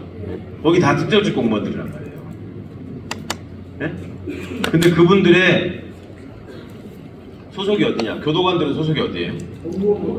네, 법무부 교정본부에 있습니다. 교정본부.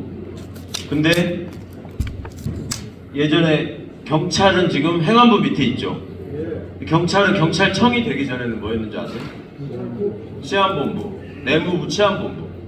내무부 치안본부가 되기 전에는 그보다 규모가 작았을 때는 위상이 낮았을 때는 내무부 치안국. 그래서 경찰 총수가 치안국장이었어요. 치안국장. 그러다가 치안본부장이 되고 경찰청장으로 일이 바뀌는 겁니다. 그러니까 대표적인 게 우리 정은경 이번에 복지부 장관 후보자가 됐잖아요. 원래 질병관리본부장이었잖아요. 그러다가 질병관리청장이 됐고, 그러면 본부가 좀 커지면 청이 된다는 건 아시겠죠? 네. 청이 좀 더 커지면 그 다음에는 처가 됩니다. 처. 식품의약품 안전 청이었거든요 원래. 근데 이 식품의약품 안전 처로 승격했어요. 승격. 처가 승격되면 부가 됩니다. 국가보훈처였거든요. 근데 이게 국가보훈부가 됐습니다. 그러면서 위에 있다 밑으로 내려오는 거예요. 여기 국무위원에 포함되기 시작합니다. 국무위원들은 무조건 청문회를 거쳐야 되는 사람들이고요.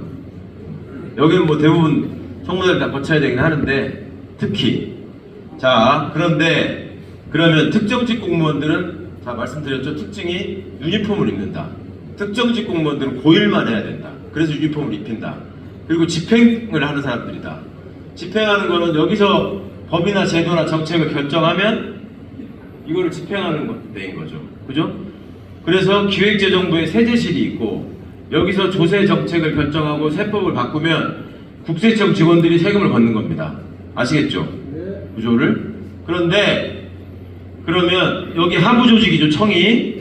근데 여기 소방관들이 행안부의 하부 조직이잖아요. 특정직 공무원으로서. 근데 행안부의 국장의 85%는 다 소방관이 해야 된다라고 하면 어떻게 생각하세요?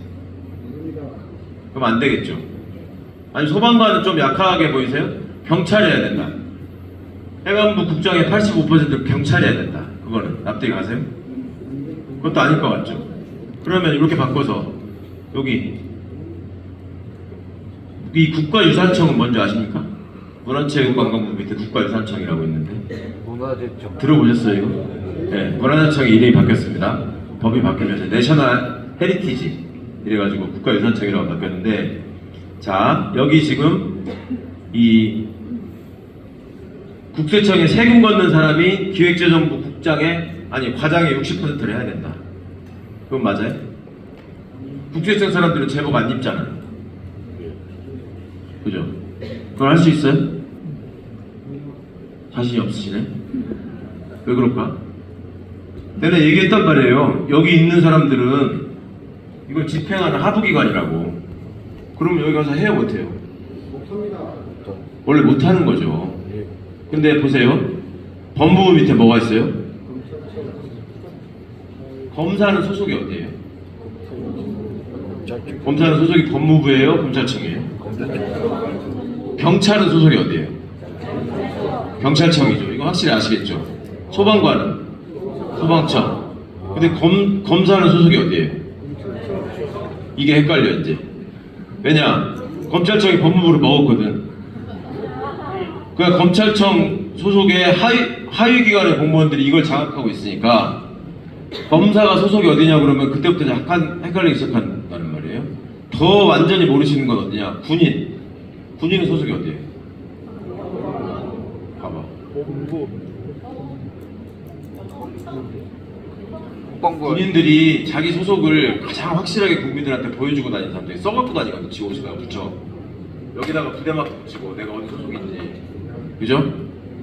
이번에 군인들 수두룩하게 나와 청문회하는 거 보셨잖아요. 여기다 뭐라고 썼던가? 여기 지 이름표 붙어있고 이쪽에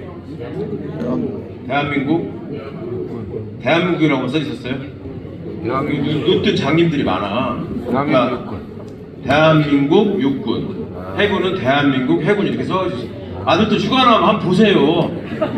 예? 그냥 집에 빨리 들어오라고 그러고 뭐라 매기려고 하지 말고 읽어보시라고 뭐라고 써있나. 제가 옛날에 변호사 할 때 정말 황당한 게 아들이 군대에서 뭐 사고 쳤다고 구속된 거 영창 가 있다고 변호사님한테 지금 가서 빨리 얘기해야 된다고 하면서 연락이 와. 그래서 그럼 아드님 부대가 어딥니까? 찾아가야 되는데 어디 소속이에요? 이렇게 물어보면은 뭐라고 해야 돼요? 군대 갔다 오신 분들 어디서 근무하셨어요? 24단 이렇게 말씀하시잖아요. 엄마들한테 아드님 소속이 어디냐? 내가 거기 찾아가서 면회할 테니까 소속이 어디냐? 2375 부대. 그 봉투에다 그렇게 쓰라 그러잖아. 아들 소속이 2375 부대래. 아니 그거 말고 몇 사단 몇 원대 이런 거 모르세요? 안 들어봤대 한 번도. 아버지 문제예요. 그러니까 여기 보시면 군인들은 제복을 입으니까 특정직 공무원인 거 맞잖아요. 여기 찾아보세요. 어디 여기 있으면 안 된다고. 제복 입은 사람은 방금 얘기했잖아요 아까. 그럼 어딘가 있어야 될 거 아니에요. 어디 있어? 국방부 밑에는 병무청하고 방위사업청이 있잖아요. 병무청이라고 하시더라고 되게.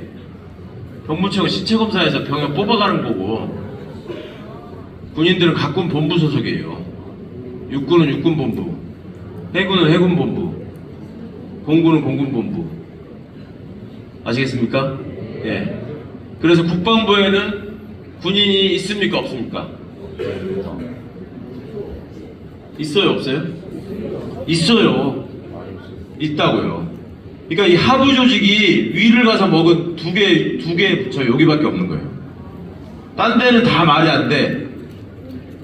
그죠? 산림청 소속의 산림감시원들이 농식품부의 과장 70%를 하고 있다고 생각해 보세요. 그 말이 돼요? 근데 검찰청 소속의 검사가 법무부 국장의 80% 하는 건 하나도 안 이상해. 그죠? 여기 나오지도 않는 본부 소속의 군인들이 국방부 가서 먹은 거는 너무너무 안 이상하지. 왜냐면 국방부니까. 그죠? 한 번만 생각해 보시면 이렇게 따지면 경찰들도 가서 행안부 먹었어야지. 왜 안 돼요? 숫자도 많은데. 그러니까 우리가 이렇게 생각을 안 하고 그냥 지내다 보니까 이게 되게 이상하게 가고 있는데 이게 이상하다고 생각을 못하고 이번에 국방부 장관을 안규백 의원으로 지명했다고 하니까 아니 일병이 국방부 장관을 한대. 이게 얘기거리가 되는 거예요 이제.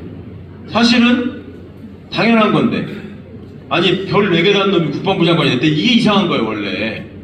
그리고 조국이 법무부 장관 되니까 교수가 법무부 장관을 한다고? 근데 박성재가 법무부 장관이 되니까 제가 검사였대. 그러고 이거 완전히 거꾸로 돼 있단 말이에요. 생각을 안 해. 그러니까 이것들은 왜 이렇게 됐냐면 옛날부터 이게 쿠데타 세력이 자기를 지키기 위한 두 개의 방패예요. 자기가 다시 지가 쿠데타에 잡혀가지 않으려면 계엄령 전에는 법무부가 칼을 들면 안 되고 계엄을 선포하고 나면 국방부의 군인들이 와서 잡아가면 안 되고 그러니까 여기를 아래 것들로 해서 장악을 시켜가지고 지가 통제를 한 겁니다. 여기다 권한을 몰아주고 그러니까 옛날에 보시면 군인이 경찰 알기를 굉장히 우습게 알았어요. 경찰이 군대 하부 조직이었다고. 그러니까 오라 그러면 오고 가라 그러면 가고 경찰이 또 검찰의 하부 조직이었죠. 응? 그냥 뭐 뺨 맞는 게 일상이었어요. 경찰관이 검찰 계장들한테. 그러니까 그런 시절에 왜 이렇게 만들어진 게 우리가 쿠데타를 극복하고 민주화를 이뤘다고 하는 나라에서 여전히 똑같단 말이에요. 지금도 구조가. 이거를 바꿔야 되는 게 지금 민주주의를 지키고자 하는 우리 정부의 사명이 됐다. 그러다 보니 시민들이 이 정도는 알고 계셔야 될 것 같고 이게 굉장히 지금 우리한테 필요한 숙제처럼 돼버렸다. 이걸 이대로 놔두니까 서울법대 내란과 애들이 여기를 먹어가지고 육사 반란과 애들이 이거를 먹어가지고 이것들이 또 쿠데타를 일으키는 겁니다. 거기에 항상 그 따까리였던 경찰대 부역학과 이게 이제 국회의원들 맞고 그죠? 이거를 그동안에 이런 자들을 엘리트라고 불렀습니다. 엘리트라는 게 뭐냐? 세상을 이끌어가는 사람들을 엘리트라고 하거든요. 그 얘네들이 세상을 이끌어갔습니까? 세상을 파괴하려고 했잖아요. 근데 지금도 우리는 내가 민주시민이고 열혈민주당원이고 경남에서 민주주의의 깃발을 사수하는 사람이라는 자부심이 있는데도 불구하고 집에 가면 애들한테 학원 가라고 조지는 거예요. 게임하고 있으면 눈이 속이 뒤집히고 그 왜 그러냐 그러면 이 새끼야 그걸 하지 말아야지 좋은 대학을 가지 이렇게 얘기한다고. 좋은 대학을 좋은 대학을 왜 가야 되냐 그러면 좋은 대학을 가야지 좋은 직업을 얻어가지고 아빠 엄마처럼 고생 안 한다 이렇게 얘기하신단 말이에요.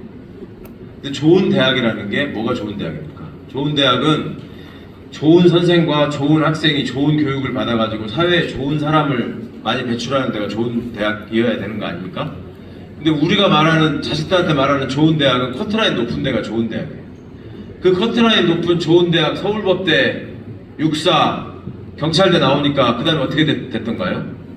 그 다음에 유학 가서 뭐 어쩌고 하는 거는 다 하버드를 또 최고로 쳐. 그렇지도 않은데 이준석이가 하버드 나왔다는 거 하나로 지금 이러고 있는데 하버드 나와가지고 서울대 나와서 하버드 나와가지고 좋은 직업이 총리까지 되니까 그 사람 뭐 했습니까? 종이를 주면 나도 모르는 사이에 이게 날아가지고 여기 박혀있다고. 무슨 국제대회를 잘 치르려고 그러니까 가가지고 변기 닦다가 외국 청소년들 만나니까 I'm 하버드. 이게 지금 좋은 대학 나와서 좋은 직업 가진 사람들이 보여주는 모습 아니에요. 좋은 직업이라는 건 뭡니까? 좋은 직업은 세상에 좋은 일로 기여해야 좋은 직업 아닙니까? 근데 월급 많이 받고 휴가 제때 쓰고 명함 주면 사람들이 다시 한 번 안 물어보고 이러는 데를 좋은 직업이라고 생각하시는 거잖아요. 그런 거를 했던 사람들이 국민 위에 너희들은 백성에 불과해. 너희들은 백성에 불과해. 나는 너희들하고는 다른 귀족이야. 그리고 우리를 지켜주는 사람은 너희들이 아니고 왕이야. 그러니까 계엄 상황도 거짓말하고 그 다음에 그날 본인들이 했어야 될 일은 국민들 앞에 서서 여러분 이거는 헌법 위반입니다. 이거는 대통령을 저희가 목숨을 걸고 가랭이를 찢어서라도 말리겠습니다. 이런 얘기를 하는 놈이 단 하나도 없는 거예요. 단 하나도 없어요. 한 놈만 그래도 못하거든요. 하나도 없었잖아요. 그러니까 이 사람들은 도대체 민주국가를 이끌어가는 국민에 대한 봉사자의 공무원이 아니었고 이거는 왕조 국가에서 왕을 떠받드는 신민의 한 사람이 신하에 불과했다. 그죠? 그래놓고 우리는 지금 그런 사람들과 함께 한 표씩을 공유하면서 민주주의를 만들어 가야 되는 지금 현실에 놓여 있다. 그러니까 41.1%가 나오는 게 전혀 이상하지 않다. 그리고 우리가 그동안에 그토록 얘기해왔던 출세와 성공의 길, 그거 하나만 보고 달리던 대표적인 모델이 윤석열과 김건희입니다. 그렇죠? 수단 방법을 가리지 않고 어떻게든 자리를 얻기 위해서 거짓말을 하고 수단 방법을 가리지 않고 자리를 얻은 남자와 살면서 자기의 범죄를 가리기 위해서 모든 거를 다 고친 사람. 이런 사람들을 보시면서 우리는 앞으로 민주주의를 반석 위에 올릴 것이고 앞으로 저런 사람은 다시는 대통령이 될 수 없다라고 자신할 수 있을 것인가? 우리 안에 남아있는 반민주적인 정서는 없는 것인가? 우리는 진정한 민주시민으로서 생각하면서 살고 있는가? 그래서 노무현 대통령님은 깨어있는 시민의 중요성을 말씀하신 거고, 깨어있는 시민이 혼자만 깨있으면 혼자 깨어나가지고 계엄령 선포하는 거 보고 있으면 뭐하냐고요. 달려가가지고 함께 장갑차를 막으니까 막히잖아요. 그러니까 행동하는 양심으로 조직된 힘을 보여주니까 이게 나쁜 정권이 엎어지더라, 넘어가더라. 이거를 우리가 본 것이고, 그거를 지켜가기 위해서 지금 말씀드린 이 민주주의의 가치, 민주주의의 개념, 민주주의의 정신, 이런 것들을 꼭 좀 기억해 주시고 잊지 않아 주셨으면 좋겠다. 우리가 만들어가야 될 이재명 정부의 대한민국은 그냥 외국하고 조약 맺으려고 어거지로 이름을 바꾸는 수준의 나라가 아니라, 그리고 그냥 예전처럼 서울대 나오고 고시 붙어가지고 뭐 어쨌다고 하는 사람들 앞에서 조아리면서 그냥 그런 사람들 또 나오면 무조건 그냥 찍어주는 노예처럼 사는 나라가 아니라, 우리가 요구하고, 그러니까 지금 우리 대통령이 가장 잘하는 게 저는 그거라고 생각하거든요. 어디 가서 얘기를 하면은 대통령하고 무슨 타운홀 미팅 같은 거 하면서 말씀하시라 그러면 그 전에 막 집에서 거울 보면서 한 5분 연습해 와가지고, 내가 같으면 아예 또 오늘 대통령님을 만나서 가문의 영광이 없고 오늘 거제시가 반드시 이루어야 할 것은 이러이러한 것으로 사료되는 바, 이렇게 얘기한단 말이에요. 지금 그러잖아요. 형이라고 생각하라. 그리고 그래서 어쩌자는 거냐 이걸 자꾸 물어보잖아요. 어쩌자는 거냐. 구체적으로 어떻게 해달라고 얘기해라. 구체적으로 어떻게 해달라고 얘기하지 않으시면 지들끼리 마음대로 한다, 이렇게 말씀하잖아요. 그러니까 그런 점에서 주인, 국가의 주권자로서 권력을 행사하는 유일한 존재인 시민들이 제대로 깨어있어야 된다. 그러려면 생각하면서 살아야 된다. 우리 주변에 있는 어떤 것도 당연한 게 아니다. 생각하면서 살지 않으면 사는 대로 생각하게 된다. 이상으로 마치겠습니다. 감사합니다.